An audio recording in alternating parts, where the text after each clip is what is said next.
Olá a todos, mais uma videoaula de história. Então, pessoal do 9º ano, vamos continuar nosso assunto, falar da história do Brasil.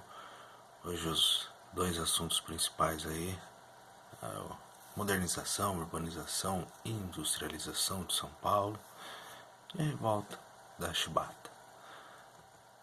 Então, dando início à nossa aula, vamos continuar aí falando sobre o Brasil República. Então, quem assume a presidência do Brasil em 1906 é o mineiro Afonso Pena. Então, era aquela história ainda da política dos governadores, a política do café com leite, tanto que agora é o mineiro que assume, depois vai ser um paulista, assim por diante. Por causa dessa política aí do café, né, ele constrói linhas férreas, ou seja, ferrovia, né, linha de trem. Então, a ideia era ampliar, né, a produção de café no interior, principalmente São Paulo, era muito grande. Então, essa nossa linha do trem aqui é o exemplo disso. Pegava o café de Jundiaí, Campinas, toda essa região de interior, levava até o porto. No caso da nossa linha aqui é o Porto de Santos, né? Então ele também ampliou os portos, colocava o café no navio e vendia para o resto do mundo.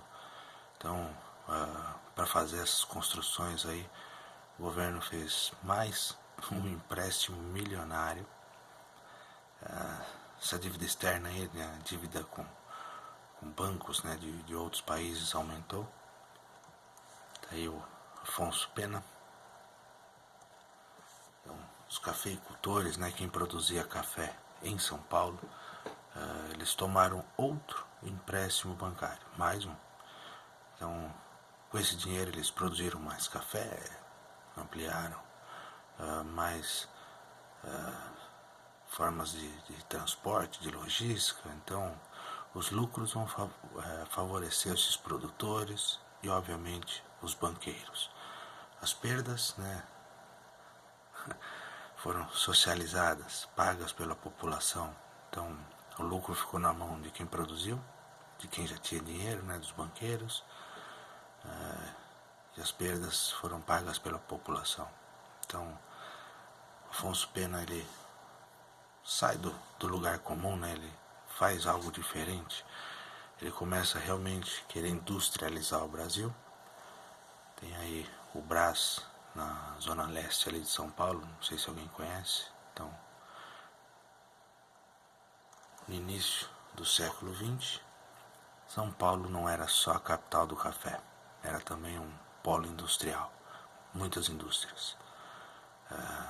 Em 1877, São Paulo começou a se modernizar, tinham só 200 mil habitantes. Então, essa modernidade aí, né, que os cafeicultores vão levar para São Paulo, por incrível que pareça, começa com a construção do viaduto do chá. Então,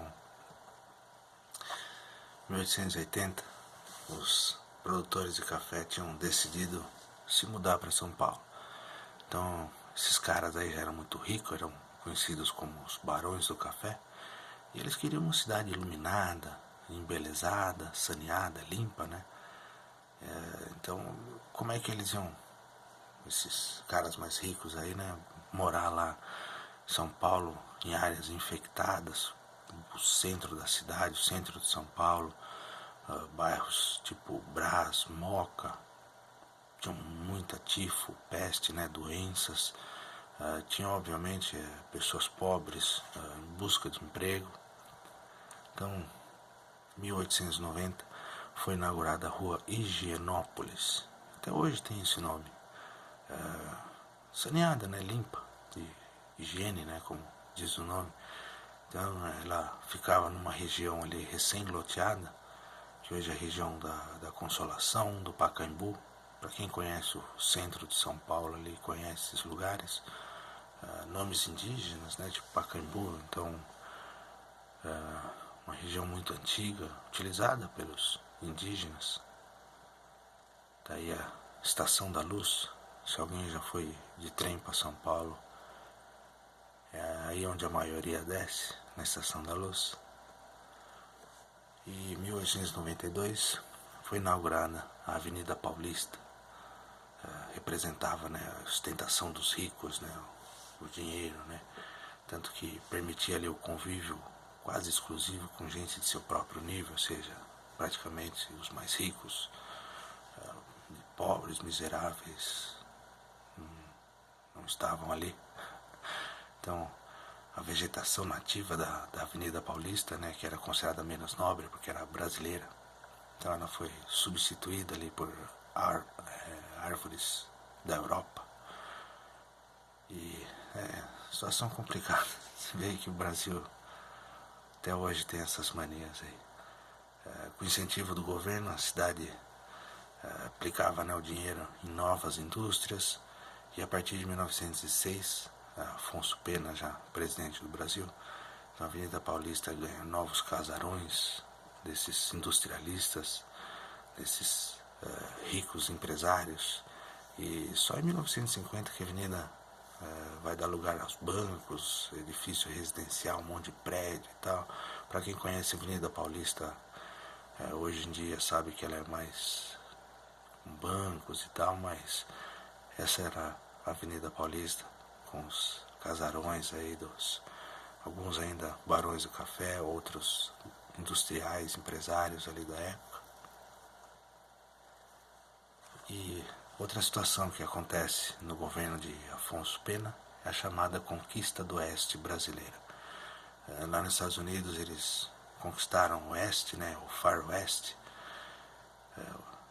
Então, aqui no Brasil, quem comandou essa conquista aí do Oeste brasileiro, do interior do Brasil, foi o Marechal Cândido Rondon. Ele conquista de vez, vamos dizer assim, os estados de Mato Grosso e Goiás, chega até ali a fronteira do Paraguai e da Bolívia, também vai para a região norte, e ali tem até um nome de um estado ali, Rondônia, que é uma homenagem ao Marechal Rondon. Então tem o Marechal Rondon e tem estados ali, Goiás, Mato Grosso, hoje dividido também Mato Grosso do Sul, Rondônia. Então essa conquista aí do interiorzão do Brasil, organizada ali no governo de Afonso Pena. E Afonso Pena morreu antes de terminar o mandato dele. Então quem vai presidir, né, vai ser o presidente do Brasil até 1910, é o vice-presidente Nilo Peçanha. Tem até um vídeo especial aí sobre ele, tá nos links aí. Bom, terminado essa situação, os militares vão voltar ao poder. Então quem assume a presidência do Brasil é Hermes da Fonseca, fica ali 4 anos, 1910 até 1914. Ele é sobrinho do Marechal Deodoro da Fonseca e desagradou todo mundo. Era uma nulidade, né? Não servia para nada. Até os aliados dele, até quem estava ao lado dele, não via utilidade para ele. Então ele enfrentou 2 manifestações, a revolta da Chibata e a guerra do Contestado. Tem aí o Hermes da Fonseca. Então vamos lá, o segundo principal assunto da aula, que é a revolta da Chibata. Um dia só depois de Hermes da Fonseca assumir, né, tomar posse de presidente, a capital do Brasil, ali o Rio de Janeiro, amanheceu sob ameaça de tiro de canhão, só que de barcos da própria Marinha Brasileira. O Brasil tinha comprado os navios muito poderosos, importantíssimos ali, porque o Brasil tinha preocupação com as fronteiras do Peru, da Argentina, então queria reforçar as fronteiras.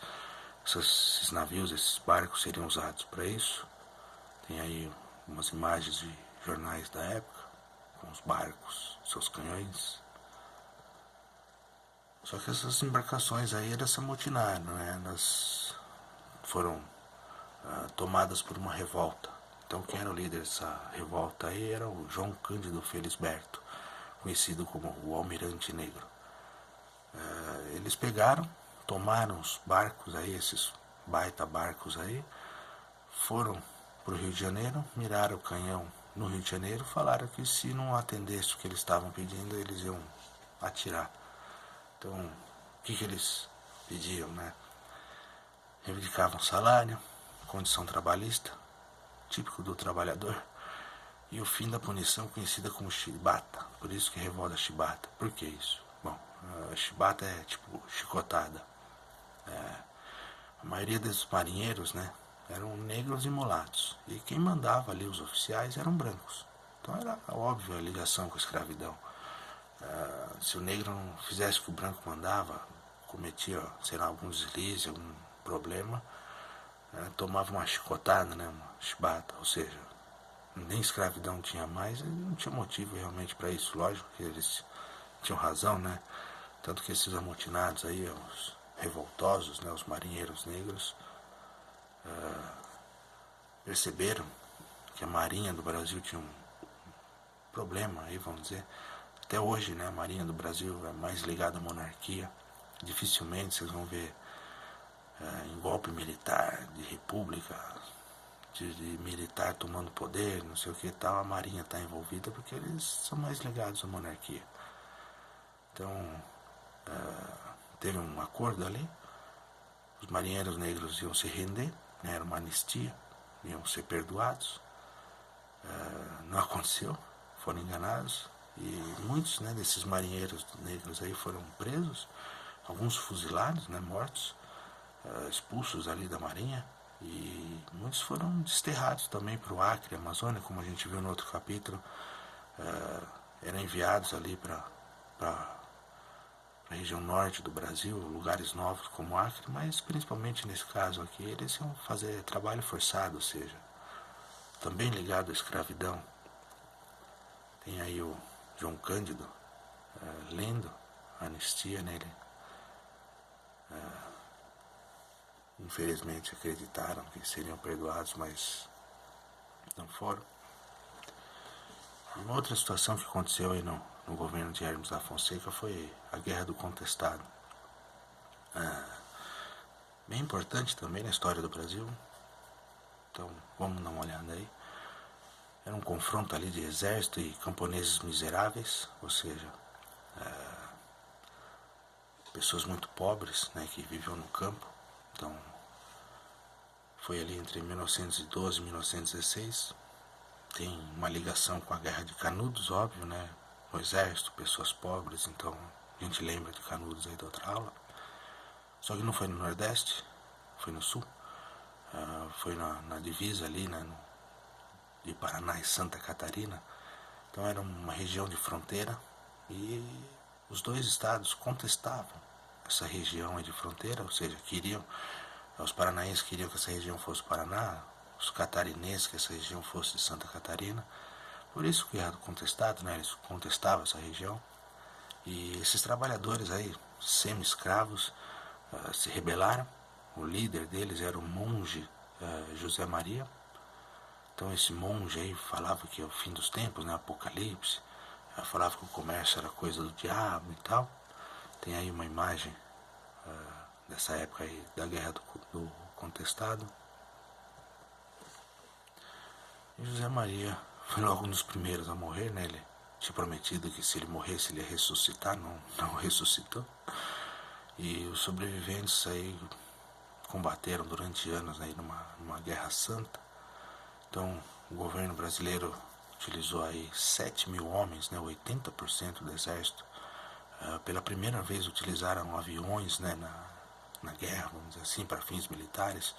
Tanto que acima de 20.000 pessoas foram mortas, 9.000 casas queimadas, bombas, metralhadoras com avião, então realmente complicado. E tem aí nesse gráfico, não sei se vai ficar bem certinho, né, nessa imagem de celular, mas é fácil achar esse gráfico na internet, no Google. Então tem toda a guerra aí, numa síntese, em resumo, os lugares, as tropas, o que aconteceu, dados completos. Então é importante a gente nessa aula aí ver que São Paulo modificou, né? Vira um polo industrial e vai modificar o Brasil, né? Tanto que até hoje, vamos dizer assim, o motor do Brasil, né? Onde mais rende dinheiro, onde mais cria-se, né? Economicamente falando, é o capital no Brasil. A revolta da Chibata no Rio de Janeiro. Então, uma revolta aí ainda ligada, infelizmente, à época da escravidão, os negros apanhando e tal. E por último aí a Guerra do Contestado. Então, foi uma aula mais tranquila. Queria agradecer a todos.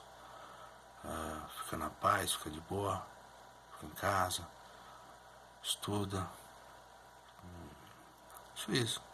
É isso aí. Vamos tomar cuidado. Vamos prestar atenção aí, principalmente esse mês de maio aí. É isso. Juízo a todos, muito obrigado e a gente se fala.